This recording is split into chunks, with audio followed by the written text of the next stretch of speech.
The Adult Ballet Studio is a podcast featuring conversations with the empowering voices of the adult ballet community, a world where passion has no limits and dreams can take flight. My name's Elizabeth Blossfield, and I'm an adult ballet dancer and your host. Welcome to the studio.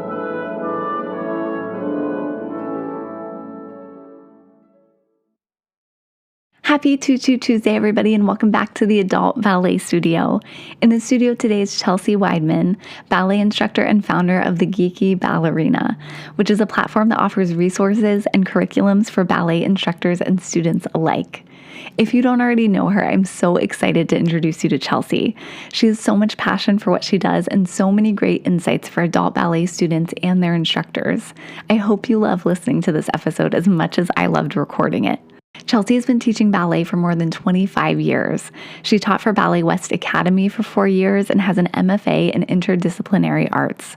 She's fully ABT certified, fully certified in mUvmethod, and certified in level 1 of PBT. She says teaching is a huge passion for her and has dedicated her time to developing in-depth teaching resources, curriculums for many different levels of ballet, and a framework for what she views as the 9 elements of artistry, all on her website, geekyballerina.com. We'll talk about all of that more in depth in our interview. She also has a monthly newsletter and moderates the New Ballet Teachers group on Facebook. Chelsea shared with me her journey to finding her own space in the ballet world and offered her advice for other dancers to do the same.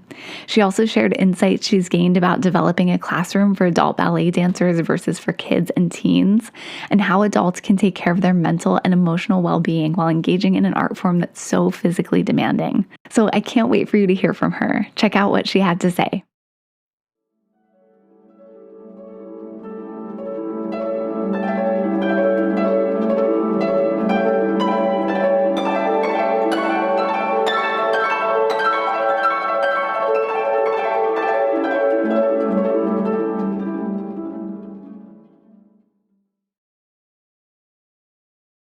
Hey, Chelsea, how are you?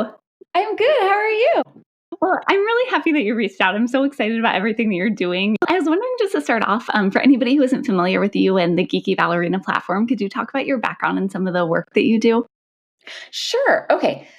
So I started ballet when I was 12 years old, which is, I think, part of why I love working with older beginners is I get it. I started ballet when I was 12, and then because I was doing jazz and I wanted to be part of the competition team. And then a couple of years after that, I realized that ballet is my love. And so I switched to a pre-professional program and I gained a lot there.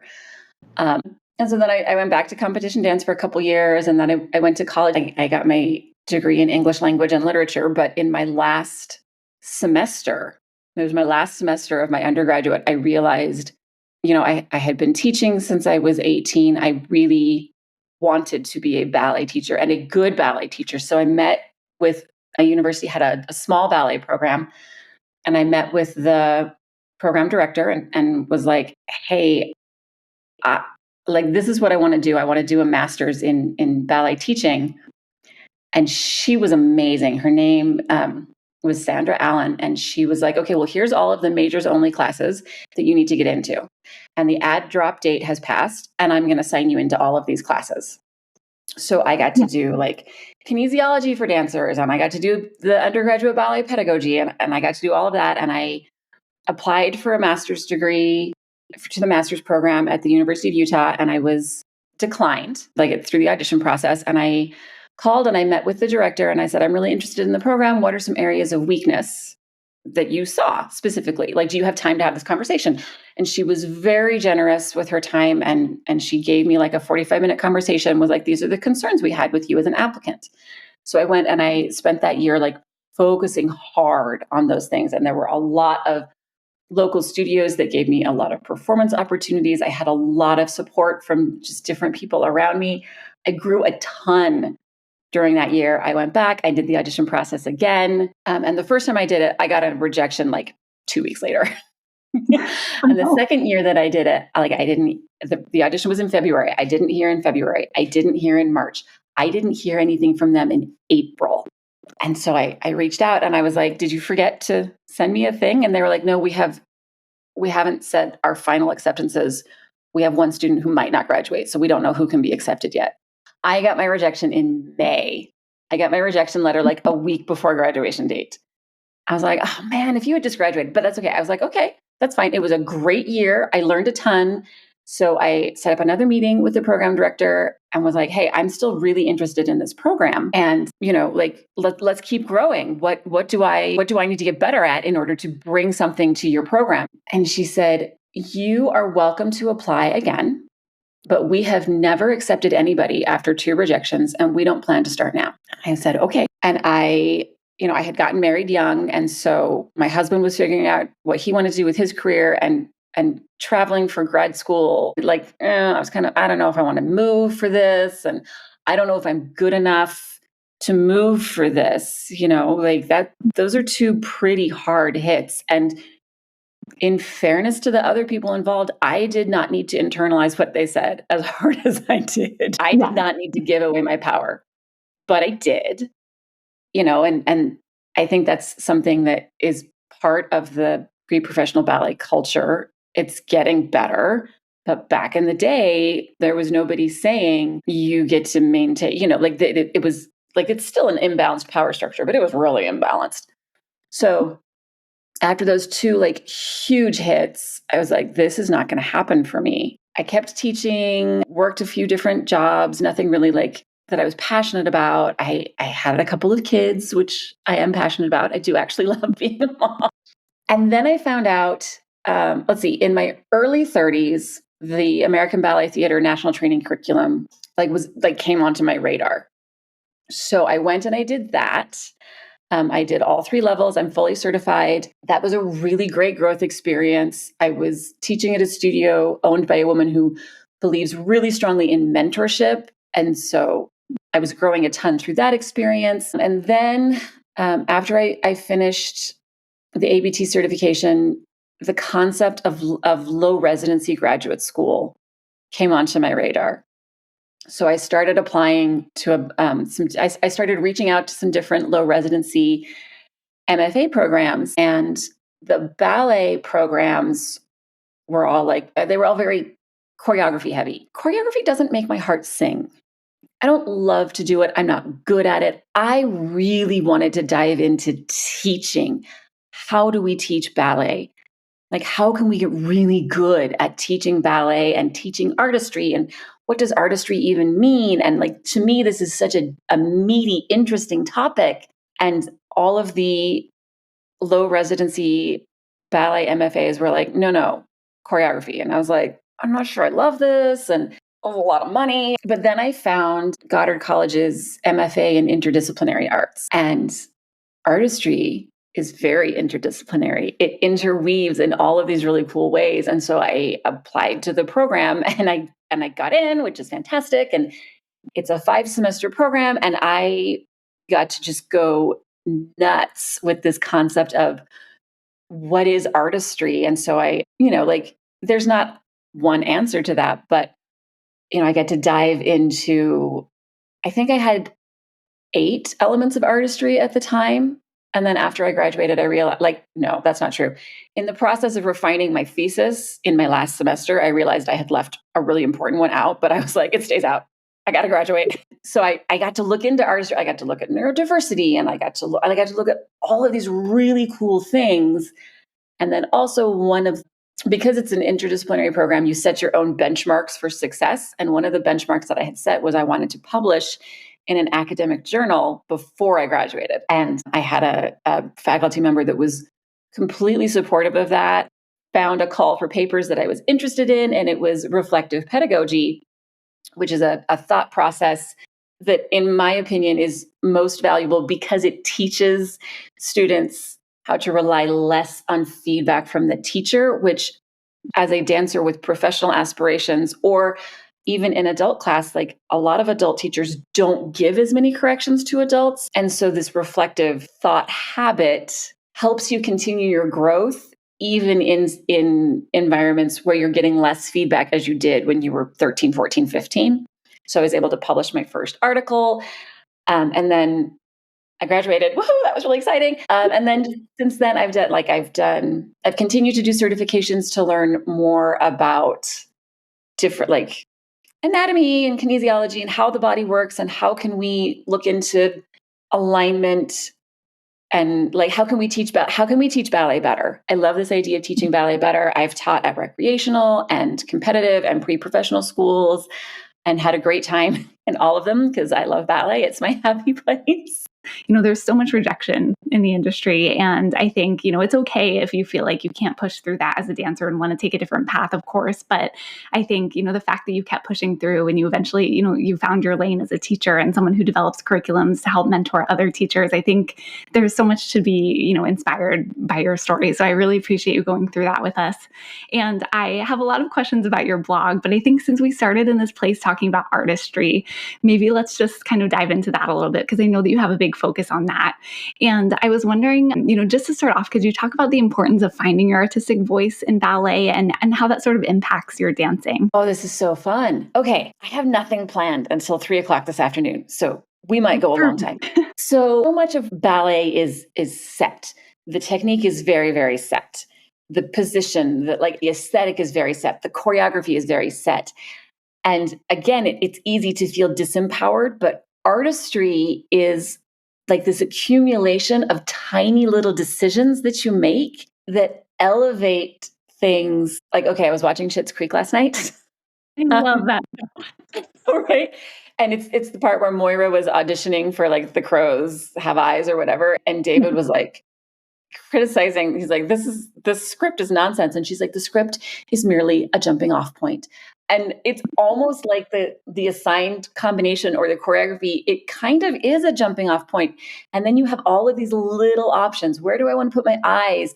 How do I want to place my weight? I mean, like, yes, in ballet, weight placement is mostly over the toes, but like if you're doing Juliet and Romeo is in the room and someone else is like interacting with you, you're going to shift your weight a little bit more towards him because you're more interested in him. There's like all these tiny little things that you can do to make the part your own that they seem like little things. Like it's not going to matter like when I choose to inhale or exhale, but they add up. And that's just so much fun, I think. And I don't talk about all 9 elements of artistry in one day. I would get confused and I know them inside out at this point. So I will pick one for a year or a month or a unit or for however long, and just talk about that in class. It's really cool to see how those ideas resonate with different people because the concept of how I want to use my eye line is going to, it's like alchemy. Like you hand this concept to a dancer and whether they are introverted or extroverted really influences how they transform that into something else. And I could talk about this all day long too, the elements of personality traits and, as you said, introversion, extroversion, how that impacts your dancing. Last night when I was looking over my questions, I was like, I need to ask her this. I have so many. But for anybody listening who's curious, I know you mentioned the idea of these 9 elements of artistry. Can you talk about that idea and how all of those elements sort of work together to create artistry in a dancer? Oh, yes. Oh, yes, I can. I'm laughing because this is what my master's thesis was about. And when I was first trying to decide how to organize it, I put each of the elements on a note card and stuck them on the wall in my basement and then got string.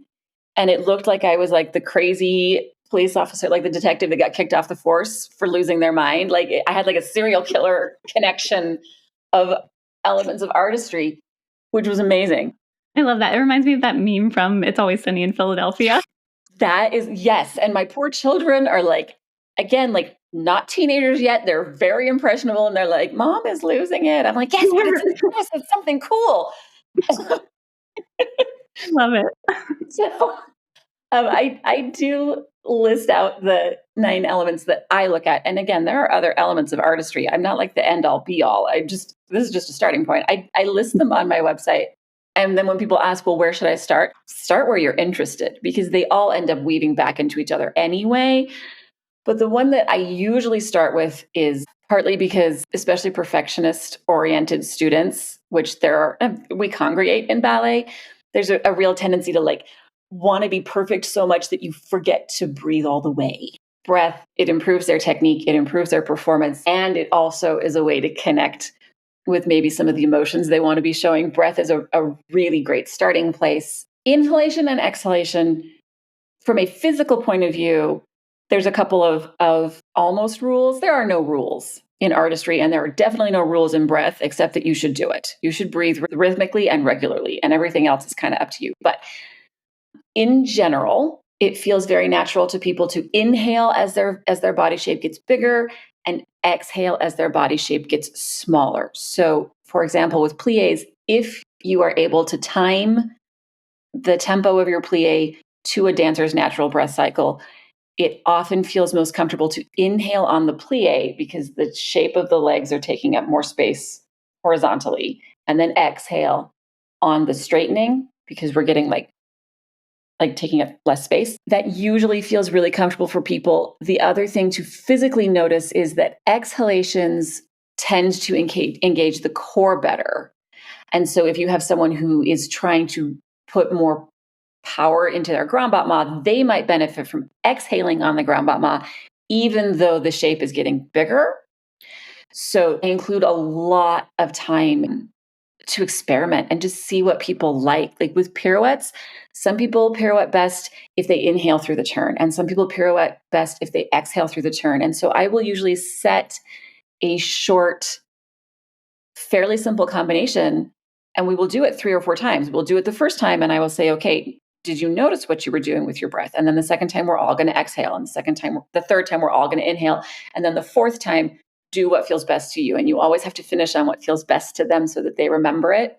So that's how breath can help you physically and technically. But then when you want to look at it emotionally, you can gasp, which is like a forceful inhalation. That can be a negative thing, like a spider. It's spider season around here. So I hear that a lot in class. Or like you can gasp with delight, or you can exhale forcefully with sorrow, as in a sob, or like laughing, bursting out in laughter is also a forceful exhalation.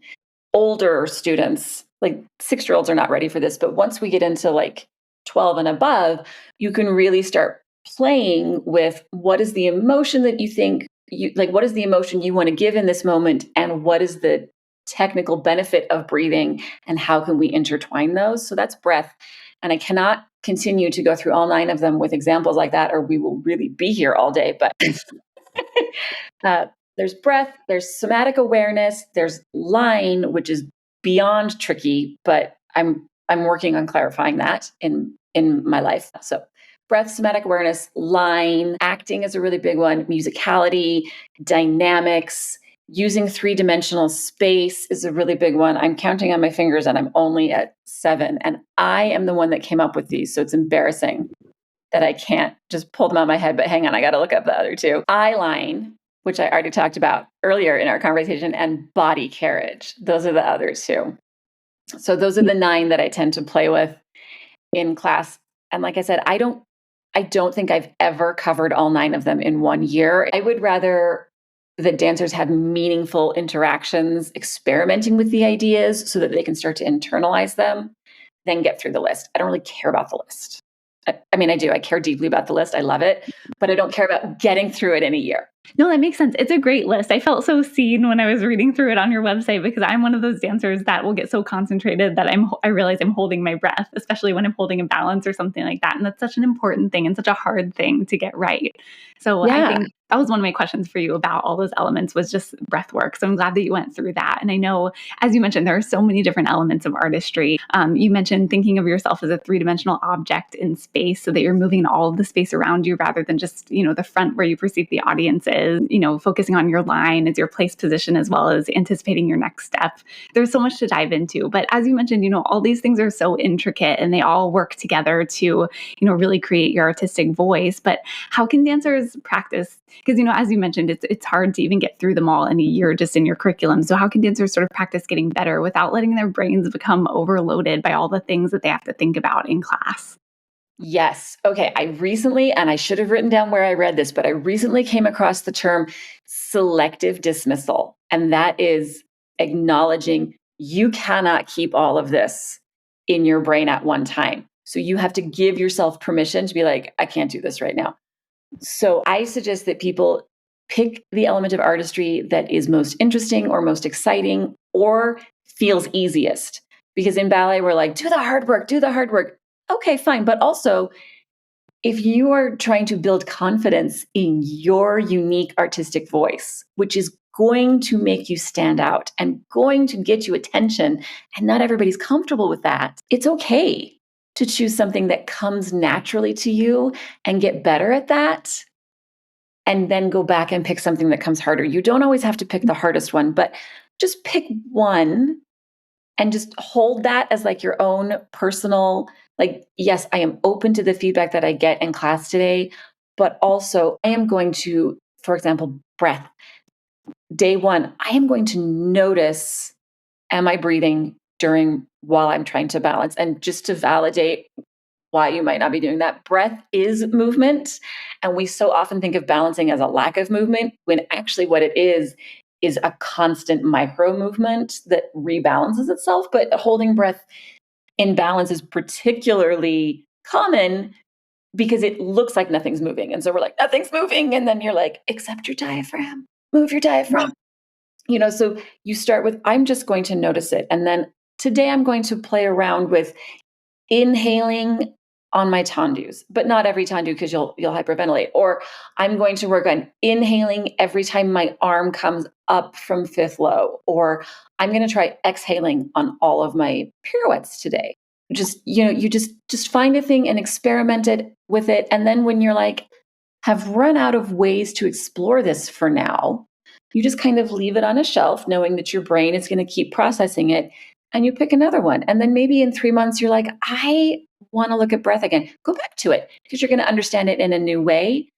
But because a lot of teachers don't integrate artistry into their technique class, it really is something that the dancer kind of needs to hold in their own heart as something they're going to work on. And then when you get distracted from it because you were given a really tricky combination and you were like, holy crap, I pulled it off. That's okay. You can't think of all the things all the time. And so just refocus. It's almost like mindfulness, except instead of like in yoga, I don't know. No, actually, I think it actually is exactly like mindfulness. We're just bringing mindfulness to an area of potential expression. And I think that's such great advice for dancers. You can't possibly think of everything all at once. So trying so hard to break it down, and it is hard sometimes to not get overwhelmed, but to just sort of compartmentalize these things. And like you said, work on one thing at a time. That's so interesting what you mentioned about breath too, because I had such a breakthrough in class when my instructor explained to me that, holding a balance is never stagnant. It's always dynamic. You're always growing a little bit taller, always lengthening, and breath is part of that movement. So I think that's a great point too. There's so much to explore. We sort of just dove right into artistry. So we're going to have to rewind a little bit because I want to know more about you. I know you sent me an email. You said I'm the geek behind Geeky Ballerina, which caught my attention right away. I loved it so much. Where does that name Geeky Ballerina come from? And how did you get the inspiration to start that website? It was an assignment, actually. So as part of my MFA, I had to create an online presence for myself as an artist. And I was like, I don't know what to call it. And most artists just use like first name, last name. And my husband was like, you're such a geek. You're a total geeky ballerina. And I was like, oh, you are right. So it was a combination of an assignment from Sharon Siskin and my husband being really good at titling things. Perfect combination. I thought so. And I know that through your website, you offer different curriculums, lesson plans, and you sort of mentor new ballet teachers. And so what do you love about working with new teachers and helping them sort of develop their ballet curriculums? I believe so passionately that ballet is joyful. And it hasn't been for so many people for so long. And I really hope that I didn't hurt anybody's heart by saying that, because anybody who's listening who is like, I have so much pain and anger, yes, there are systems of hurt in our tradition. And I am so sorry. I'm so sorry that ballet has hurt people. And if you need a hug, I will do it. I have done it before. People have been like, I hate ballet. And I'm like, do you want a hug and an apology on behalf of ballet? I will do that for you because you deserve the apology and you deserve to be told by a representative of ballet that you deserve dignity and respect and acceptance and love. And when we treat people with the dignity and respect and love and acceptance that they deserve, ballet is a possibility for so much joy. Bodies were made to move. If you stop moving, you die. breath is a movement. Your heartbeat is a movement. Your cerebral spinal fluid is moving. Movement is, and we dance for joy. We dance to express things. So movement is a way that we express ourselves. And ballet is really hard. And it can be very, very gratifying to set a goal for yourself and work on it and see the progress and then reach the goal. Like, we've got grit, we've got long-term goals, we've got the opportunity to realize that you are smarter and stronger and more capable than you thought possible. Ballet class is a vehicle to discover these things. That's my favorite thing about teaching. My very favorite thing about teaching are those moments where people realize they are capable of something. And 3 months ago, they were like, I just can't do that. And I was like, okay, but let's try anyway. And then I love that so much. And so the whole purpose, the whole point of my work is to share the joy. And I, as I mentioned, I've had my share of heartbreak from ballet. And I never, and a couple of times I was like, fine, I'm just going to walk away. I'm not going to do this anymore. And I never could stay away, because that's also where my deepest joy is. Somebody else's opinion hurt, but my joy is in this studio. And I believe that the better we get at teaching and the better we get at, no, that's it. The better we get at teaching, the more we can share this joy with people. And if they do it professionally, that's super wonderful and valuable.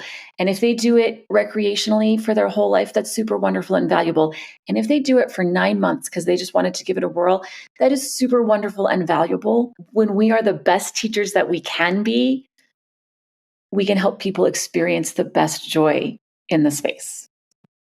That's the whole reason that my Geeky website exists, is I'm just trying to share things that other artists have helped me learn. I love that so much. And I think part of that joy too is sometimes, as you mentioned, taking a step back and looking inward and making ballet just for you for a while and seeing what you can take away from it and what you're capable of and moving at your own pace. But I think everything you said, I mean, I would echo so much. And I just have to say, I'm so glad that there's someone like you working in ballet. Like, we need people like you who have this passion, who acknowledge the pain and the hurt that's come from an industry that's needed to change for so long, and who are helping sort of push it forward.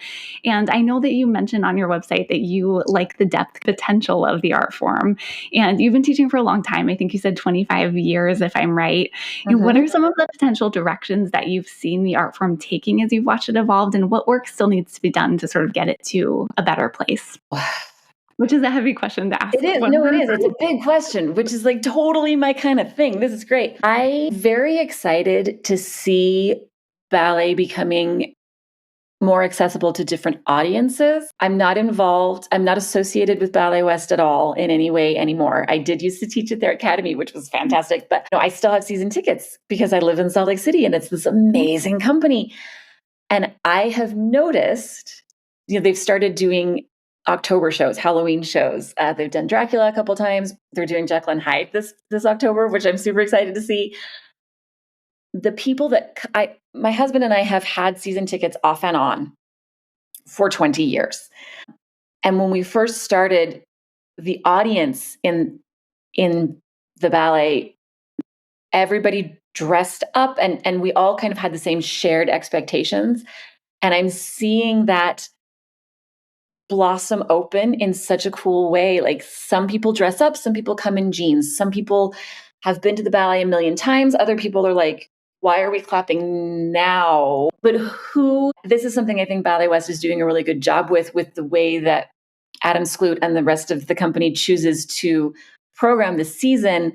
There's a lot of different interests that they put in their programming, and it's bringing people into the ballet into the audience that didn't necessarily think that they belonged there before. And I love that. That is a definite area of growth that is pretty new, and I'm excited for that to continue. I love the work that Catherine Morgan does about speaking so openly about body size. I had a chance to meet her once, and I know she doesn't remember it, and all I did was just like completely fangirl. I was dying. She's such a kind, delightful, poised person. But just getting to meet her, I was like, concept of who gets to be good at ballet and who gets to look good at it is so messed up that she felt unwelcome. So to have, or like the contemporary dancer Eric Kavanagh, he posts amazing clips of himself on his social media. And his line is amazing. And his use of 3D space is amazing. Like all of these elements of artistry and his technique and his flexibility. And he's got the arches, but he's not the build that you would expect. Or you look at Final Bow for Yellowface. And like in the book, Final Bow for Yellowface, they talk about how for so long, Asian dancers were blocked from the principal dancer roles. So we have all of these voices who are pointing out how incredibly narrow the visual idea of what an exquisite ballet dancer can look like. I love that these people sharing their experiences and pushing back against this because they're 100% right. That's an area where obviously we have so much growth to do. But every single day that I hear something and I think they are right, like that's a great day. That's a great day when being good at ballet can look like more real people. That's another area that I'm so excited about. And it is so complex because we get into things like sizeism and ableism and racism and sexism and it's all very convoluted, but this is part of the excitement, especially when you talk to Gen Z kids. Like they don't put up with this nonsense and they are pushing against these boundaries in really intelligent ways. You know, I don't know every Gen Z kid, but the ones that I do know, they tend to look at things in a really appropriately critical way. So if you say something to them, they will say, why? And they're not trying to sass you. They're trying to understand. And if you don't have a good reason, they're going to push back against you. And they're not trying to sass you. They're trying to say, if there's not a good reason and this excludes someone, I'm not going to participate in it anymore. So, I mean, I think according to TikTok, I'm supposed to hate all generations but my own, but I don't, right? Like that's such a waste of time, especially because sure, a different generation's lived experience is different from mine and they're going to point out something different. And I think when we listen to these voices, all it's doing is like helping this flower of awesomeness bloom even bigger. I think you're right. You know, younger generations have to put up with so much. You know, they're figuring out who they are and their place in the world. And they're also dealing with so much hate from older generations, which I don't understand. And I think you're right. Some of these, you know, I don't know every Gen Z kid either, but a lot of the Gen Z ballet students I've worked with are so passionate about moving the industry forward and doing such creative, intelligent work to do that. And, you know, I'm so excited about all of these people who are pushing the art form forward. You're one of them, by the way. But you are.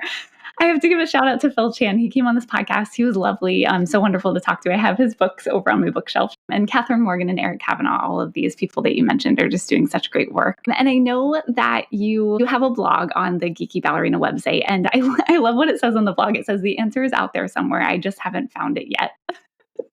I resonate with that. I think a lot of dancers would relate to that statement because the work of progressing and improving in ballet is so constant, not just as an industry as a whole and moving forward, but in your own journey with ballet too. So what would be your advice to dancers to sort of stay motivated when ballet is sort of this endless pursuit and the work is always ongoing, whether it's, you know, to open up the industry or just in your own practice? In my bedroom, I have a full-length mirror so that I can make sure that I look okay. But above it, I tend to put things in like small prints that I really like. And when I was in graduate school, the one that was above my mirror said, when you think about quitting, remember why you started. And I think there was a 48-hour window where I was like, I am out. I am out. Defending a thesis is a big pain. And I was not getting along with my committee. And I was like, I could just drop out. But remember why you started. That is a really good one. The one that is currently above my mirror, I found it on, I think, Etsy, and it's this beautiful picture. It's a drawing of a ballerina in a Swan Lake costume in a gorgeous arabesque, and she's in a little bit of shallow water, so there's a ripple coming out from the point. And it says, when in doubt, flap and look miserable. Such great advice. I think it really is. Like, Because you hear so much like fake it till you make it, smile, blah, blah. I say it to my students all the time. Like, I know it's hard. You can't make it look hard. Giving yourself permission to just flap and look miserable while you remember while you started, I think is a healthier way to do things. Pretending that every single step along the way is worth it and valuable, and there's a lesson in everything. Sometimes there's not a lesson. Sometimes the answer is just, so like, give yourself permission to flap and look miserable. That is so funny. I love that advice. I was in a ballet class the other day and we were doing a variation from Giselle. It was a Monday and the teacher was like, I know you're all exhausted. It's Monday, but just feel your Monday. The good news is with Giselle, you can look miserable. So just put all of that into the dance. That is now what I will be teaching on Mondays. Like when I'm doing variation class on Mondays, I'm borrowing that. Thank you so much. No problem. It's not from me. It's from an instructor at Princeton Ballet School. Yeah, but it was so great. And then one of the things I was really excited to talk to you about is because I know that you have all of these curriculums available on your website. And just for instructors or studios who are interested in building out an adult ballet program, I know that you mentioned that your level 2 elementary division program is a good place for adult beginners to start. Can you talk about what adults would gain from that program in particular? Yes, adults are ready to learn faster. And it would include anybody in high school as well. They're ready to learn faster. So if you put your entire beginning curriculum on your adults, they're going to feel condescended to, and they're going to feel limited in their potential, which is the opposite of what we want. And so you actually can skip a lot of that stuff. Level 2 is where I start kids one hand at the bar. So when I have beginning adults, about half the bar work is one hand at the bar. Partly because they have the somatic awareness, their nervous system is more fully developed, they are more coordinated than they think they are. They are ready to start thinking about ballet in a more layered approach than a younger beginner is. So you really can cover, as long as I remember to talk less, we really can cover a lot more material than we would if they were like 6 or 7 or 8 or 9. And also, when they're one hand at the bar, they feel like a quote unquote real dancer, which matters. When I started ballet at 12, I was put in the class with the 6-year-olds because they didn't have a framework for an older beginner. So I really understand how it feels to be like, I am the least educated person in this room, and I feel so out of place. And I think that is a hurdle that almost every single adult dancer overcomes, just to walk in the studio. Even if they walk in and they're like, you know what, I'm not ready, and they don't come back for another 2 weeks, just to walk into the studio and say, I'm a ballet student, is a big deal. And I hope that as we progress, it becomes less of a big deal. When we teach adult beginners, we need to give them opportunities to experience what they have conceptualized ballet as. So we need to have a port-de-bras in the plie. We need to have an adagio that is very accessible, but also beautiful and expansive and flowing, and involves a weight transfer with maybe a pause, not into a retiré, but just into a tendu derrière and then a port-de-bras, so that they can start. And I mean, I just took a big inhalation, because when we get to experience ballet the way that we've seen it done really well, it starts to trigger all of these like unconscious movement patterns we didn't know we had, where we're going to inhale and stand a little bit bigger, and we're going to move a little bit bigger because we feel successful. And so I really believe that adults should not begin in pre-ballet or ballet foundations or even level 1. I start them in level 2, and it does not take very long. It doesn't take a full year. We're doing level 3 stuff usually within about 4 months. And it helps that adult ballet beginners don't plan on being professional ballet dancers. They just want to get really good at it. And so it takes the pressure off of me as the teacher to be like, I got to make sure, like, it's just easier to say, we're ready to try this next challenge. And I'm less boom, boom, boom, boom, boom. Like, I'm still very structured in my approach. It's going to take like a massive head injury for me to unstructure. Like I'm just wired that way. And because I've been doing this for so long and because I have written down and refined a curriculum, I do know the steps. I don't skip steps, but because adults, like I said, are more coordinated and their nervous system is fully grown out. And because humans in general, like they take an idea and then you just like, even if you're not actively working on it, your brain is still processing it. Sometimes there are things that we can move on to as adults before we perfect the step below. Whereas with children who are less mature mentally, physically, emotionally, neurologically, we do need to make sure that like we have a firmer foundation because it's not going to firm up on its own. Whereas with adults, it kind of does. That makes sense. That makes a lot of sense. And I think you have so many great tips. You've given a lot of them here, and then you have more on your website about how it differs, building a classroom culture for adults versus for kids and teens in ballet. So I would encourage any listeners who are interested in that to definitely check out geekyballerina.com because there's so much to learn from you. And unfortunately, we don't have all the time in the world to ask a million questions today. One thing that I was really interested in that you mentioned in your email to me, that you see a gap between what studios know how to do, which is work with children and teens, and then what can be possible, which is creating adult ballet programs. So are you seeing that gap closing at all? And what work still needs to be done for ballet to get there? How can the adult ballet community kind of advocate for itself a little bit better?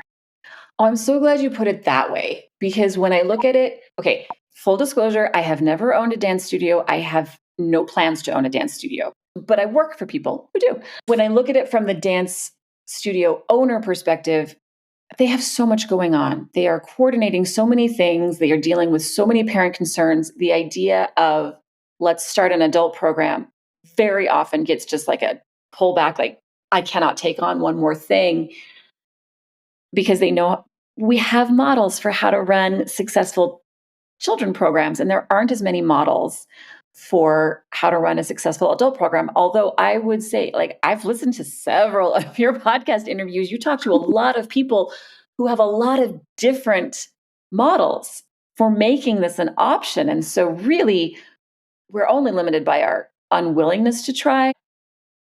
As an adult who would like to see a studio offer a program, the easiest the thing that is usually easiest for studio owners to say yes to is if you have a core group of dancers who are willing to commit upfront, pay upfront to a 6 to 8 week trial. If you can get your core dancers and then you set the time around what works for them. Don't try to work it into your whole schedule. Like these are the people. And okay, fine, maybe it seems like it's going to be hard to work them in at first, but once they're in your schedule, they're in your schedule. And those core adults are going to be, because it often comes down to keeping the lights on. Those core adults are going to be your most solid income source, period. Because they're not thinking, I want to try the school play. They're not thinking, okay, well, my orchestra skills are really good and now I have to choose. Like they're in it. They're here. So you schedule it for your core adults. And then if you can get the social media person, like the marketing person at the studio to be really on board, or if those core adults can take turns taking pictures of each other during class to give to the social media marketing person to build it, once your adult program has momentum, and it doesn't take very much. Once you have a little bit of momentum, like once you've brought maybe 4 or 5 new people into the fold, it tends to run itself. Kids think of dance as like, okay, I have my school year thing and then I have my summer thing and the schedules change. And adults are like, I have a life. And ballet is something that they build into their life. And so the schedule doesn't change and they don't expect to have spring break off and they don't expect you to be closed on a random Monday because it was a teacher compensation day. And for the record, I'm very in favor of teacher compensation days. Teachers are amazing. Adults go to work on those days. So you have the momentum of people coming to class. And then I think another area of growth that people just don't think about is a lot of adults would like to perform. Like in my experience, it's about a 50-50 split. why don't we ask? And maybe they don't want to perform in a spring recital with a bunch of 6-year-olds, because again, that can be really awkward. What if you did it? We do parent demonstration day with the little ones all the time. I say little ones. We do it for the 16-year-olds too, and they are all taller than me. But what if we did like a friends and family demonstration day with our adults where we learned a 2 or 3 minute piece of choreography as part of that? If you're doing Nutcracker or Giselle, you can create a performance opportunity for your adult classes that are interested. It's just like, did you ask? Because especially with Nutcracker, one of the things that is so stressful is trying to find a way to cast it where you have enough advanced dancer, like enough tall dancers pretending to be adults in the party scene, but you also still have enough snow scene. Well, that problem solves itself. Ask your adult dancers, how many of you would like to be in the party scene? You are actually going to make your life easier if you open the door to these other people. But in terms of advocating, if you and a couple of your friends want to try it, I would just start knocking on the door, so to speak. Like you're kind of cold pitching these studios, but don't just ask one person, because you never know who the champion at the studio is going to be. Ask the studio owner, but also see if you can get the receptionist. Like if the receptionist believes in this program, they will keep advocating for you behind the scenes, or make a connection with one of the ballet faculty. What are the 3 main problems? Can I afford it? Okay, well, decide how much it would cost to run it for 6 to 8 weeks, and how many people you need to prepay for that for a trial. That's not super hard to do. So that's one problem. Problem number 2, where are we going to put it in the schedule? Adults have later bedtimes, so that's not super hard either. Who is going to teach it? If those core people can mention to a teacher, we have approached your studio owner, but maybe you could say you're interested in teaching, like the hurdles solve themselves. But you might have to ask more than one place, because I cannot count how many ballet specific studios there are within a 20-minute drive of my house. There's genuinely more than I can count. 2 of them have adult programs. So it's like cold pitching. You have to ask a lot, but someone will say yes. I will say yes if I have time. Yes, me too. Yeah, someone will say yes, and it's so important to keep asking. And things are changing. For the world of adult ballet dancers is definitely opening up, and I think that's great because you shared some really practical steps that dancers can take if they want. You put so much work into your classes, and a lot of adults want to perform. So if you want to perform, definitely just ask, and the worst that they can say is no, and then you ask someone else. So I think that's great advice.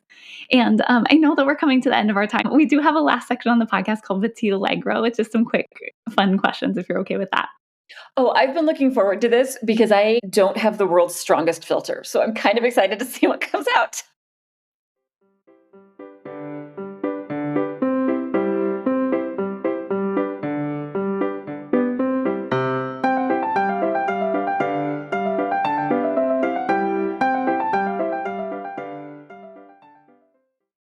Well, the first question I always like to start off with is, what's something that you always have in your ballet bag in every class, whether you're teaching or dancing? Water and coffee. Yes, those 2 things are in my ballet bag too. They're so essential. It's important. Yeah. Caffeine and hydration. I have my water bottle is twice as big as my coffee mug. I've learned that's what I need. Yeah, that's smart strategy. What's your favorite part of class to teach when you're teaching either adults or kids? Is it bar or center work, a specific combination? I could do a 60-minute bar and be happy as a clam. I always remind myself that I do the math before class. 30% of class gets to be bar. That's it. Oh, I have another tip for teaching adult ballet dancers. Can I just slide it in? Okay. Absolutely. Okay. When I get the chance to have input into the schedule, I love to do my adult ballet classes for an hour and 15 minutes. So we do an hour of class, and then we do 15 minutes at the end of stretching. It feels really good, and it also helps people be less sore, which helps them come back the next day. So if you can work it into your schedule to do an hour and 15 and dedicate your last 15 minutes to specific stretching and cool down and recovery strategies, it's all about let's lower the barrier to entry. Less soreness is a good way to go. I'm so glad that you shared that because so many adults have such busy lives. They come into class and then they're not going to be able to take time, 15, 20 minutes out of their day later on to stretch. So doing it during class while you have them there, that's such an important tip. Back to Pita Allegro. I could teach bar forever. I do at my house. I will do an hour-long bar every day, and I love it. But I limit myself to 30% of my class time when I'm teaching. I love bar too. I hated it when I was a kid. And then once I started to learn how it applies to my dancing, I actually started to really love it. So I'm with you on that. Yeah. And then do you have a favorite ballet or a recent performance that you've seen? I think my favorite, I have 3 that come to mind, and they are specifically attached to people. I was able to, my last Nutcracker that I was able to perform in, my kids were in the audience. And they were 4 and 7, and they don't remember it, and I don't. That's fine. But I had a moment on stage. Usually I'm just in the choreography and I'm not thinking about like anything else, but I very clearly remember a moment where I realized how cool it is that I am dancing for my children. So that's one of them. I really love Giselle because it's my daughter's favorite ballet. And at first I didn't like it. But because she loves it, I've seen it more and I get to learn more about it. And the more I learn about it, the more layered it is because it's complex and the more I'm loving it. So now it might actually end up being one of my favorite on my own someday. But right now it's very closely linked to my daughter. And then my other current one that just Alice's Adventures in Wonderland. Yes. Because I watch it. My niece is 4 years old and she will watch the whole thing with me. She loves it. And I love getting to share that with her. I'm babysitting her at the end of next month, and I'm going to bring Capelia, and I'm hoping that she will agree to try something new. But I'm also bringing Alice because we watch it a lot. Good to have a backup plan. Yeah. But as we're talking, I'm realizing the reason I love these ballets is because of the connection they've helped me make with other people. And that loops right back into artistry. That's why we do it, is to connect with people. It brings the conversation full circle. That's so true. And that's really why we go see any kind of performance, because it's a connection between the performers and the audience and between you and the people you went to see the show with. So, yeah, and it's why we go to class, especially as adults. Like half the reason you go is to hang out with your ballet friends. That's true. And that's another question I had written down and we didn't have time for, but you mentioned that, part of ballet is just, it's so important to have ballet friends, and that as an instructor, you get to watch that happen and become a part of it in some ways if you're teaching an adult class. Well, the last question I always ask everybody who comes on is, in a perfect world, what would ballet look like, or what would you want it to be? The concept of gorgeous in ballet will get much bigger. And I'm not saying I hope it will. It's going to, and I'm so excited. It's going to include more skin colors, more body types, more heights, more body differences. Like there's a Ballet West 2 member this season named Olivia Book, and she has a limb difference. And I don't notice most of the time because her dancing is so beautiful. And I love that Ballet West is giving her opportunities to show the artist that she is, and not just being like, your arms are not the same length. Like, who cares, or like, 7 pirouettes are great, but let's celebrate when people there are other ways to be impactful as a performer that require, 180-degree extension. Okay, fine. Banana feet. Okay, fine. 87 turns. Okay, that's fine. But there are other ways that like the rest of us can be amazing.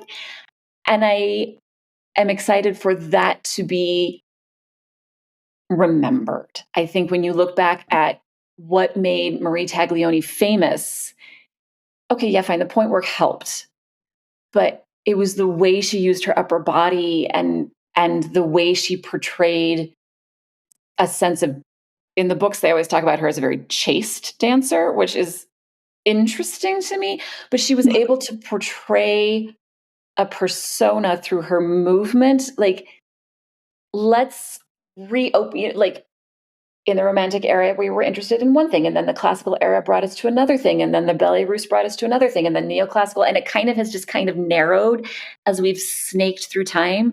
Let's keep moving forward, but get wider again, so that maybe when you're 80 years old and you don't pirouette anymore because some people's balance deteriorates, you can still get on stage and be a sylph and have an épaulement that makes someone go, My gosh, that's amazing.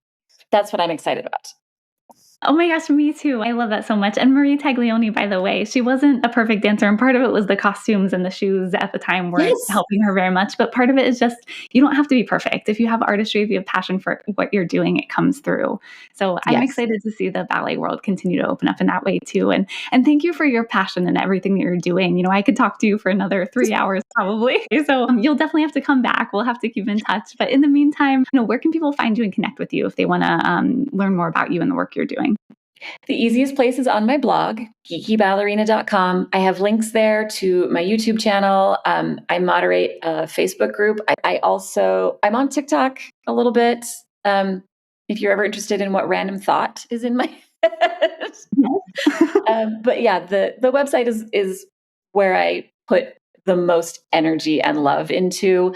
And I do a monthly newsletter there that I had a business coach tell me I spend too long on it. And I was like, but I really like writing it. So I'm not going to spend less time. I'm not sure the time I put in equates to the value, but I do have a monthly newsletter where I talk about an element of technique and an element of artistry and how they can combine. So yeah, geekyballerina.com, where I am easiest to find.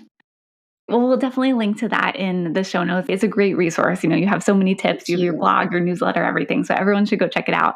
And thank you so much for your time today. I really appreciate it. It's been so great to talk to you. Yeah, this was so much fun. I love talking to people like Chelsea when their passion and joy for ballet just comes through. Wasn't she so much fun to hear from? And I thought she shared so many insightful tips for dancers, instructors, studio owners, and lovers of ballet. She was right at the beginning when she said we could be here for the next 3 hours. I could have talked to her about the elements of artistry all day, although we managed to keep it to just 1 hour. Thanks so much to Chelsea for taking the time to chat with me, and thanks to all of you for tuning in. Links to her website, geekyballerina.com, and where to find her on social media are in the show notes. And as always, feel free to reach out to me at the Adult Ballet Studio at gmail.com with any questions or requests for upcoming guests, or on social media at eBlossfield. Finally, I'm so grateful the Adult Ballet Studio is nominated for an award in the Arts and Design category from the Women Podcasters Network this year. These are listener-voted awards, and I want to remind you that voting ends on October 1st. Thank you so much to everyone who's already voted for the Adult Ballet Studio. And if you want to cast your vote, you can go to womenpodcasters.com/vote. A link is in the show notes. Sign up and select the Adult Ballet Studio from the Arts and Design category. You can only vote once, and your votes help elevate this podcast, reaching more listeners and expanding our little community. So I can't tell you how grateful I am for your support. And thanks again if you decide to vote for us. There are some more great episodes coming up, so stay tuned for a new episode with 2 special guests on October 1st. It's been a while since we've had 2 people in the studio at the same time, and this conversation was so much fun, so you won't want to miss it. In the meantime, happy dancing, everybody, and see you at the bar.